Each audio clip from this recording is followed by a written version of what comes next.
What's up mga ka-idol? Welcome back sa aking YouTube channel. So, isang mabilisang video lang mga ka-idol. So, meron lang akong isi-share sa inyo na connection. Especially mga ka-idol dun sa mga bago natin.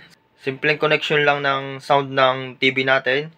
So, papadaanin natin sa ating mga speakers para medyo maganda yung sound natin kapag nanonood tayo ng TV. Lalo na kapag mga ganito yung palabas, yung showtime. Para maganda yung natin, yung music natin. So, ito mga ka-idol yung tunog ng TV natin pag Yan. So, may halaga bang salita? Naniniwala ka ba kay Jackie? Sound ng TV natin mga ka-idol, so papadaanin natin sa ating sound system. So, para maganda yung panonood natin. So, ito yung unang step natin mga ka-idol. So, tatanggalin natin dito sa likod ng TV natin, sa gilid. Yung RCA jack na galing sa ating TV Plus. So, TV Plus yung gamit natin. Yan. So, ito yung RCA jack na galing dun sa TV Plus natin. Yan. So, papupuntahin natin sa ating mixer. So, dahil hindi abot yung RCA jack natin mga ka-idol dun sa ating mixer, so gumamit ako ng connector na RCA to RCA. Yan. So, familiar naman siguro kayo dyan. So, ito na yung jack natin. Yan. So, mahaba na siya. So, itong dulo ng jack natin, yan.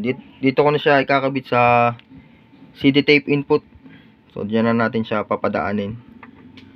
Lagay natin.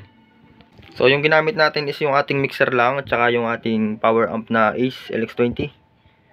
So, yung volume niya ilagay lang natin dito. Yan. Tapos dito.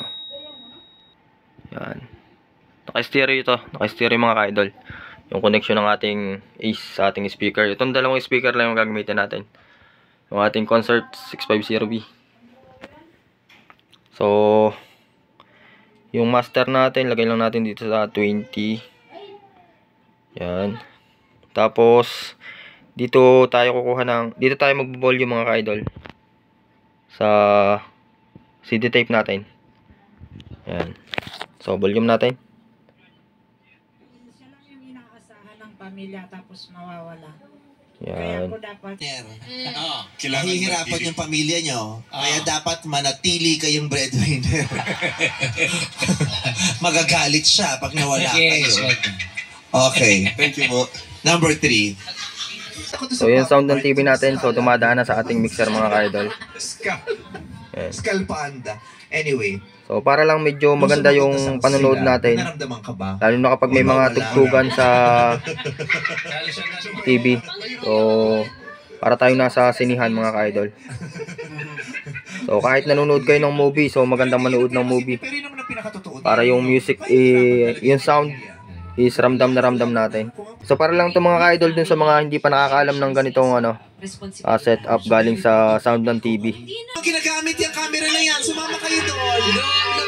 Umusog kayo doon. Hindi na magsiselo si Tay. Hindi na.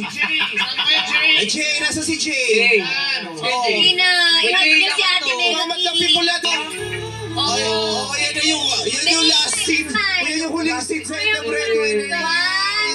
1, 2, 3, smile. Yung may handaan mo na sa lamesa ka lang.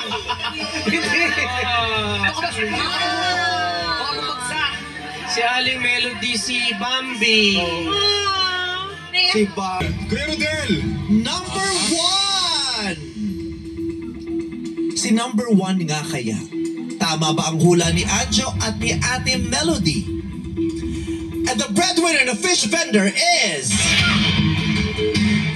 to be revealed sa pagbabalik ng our show!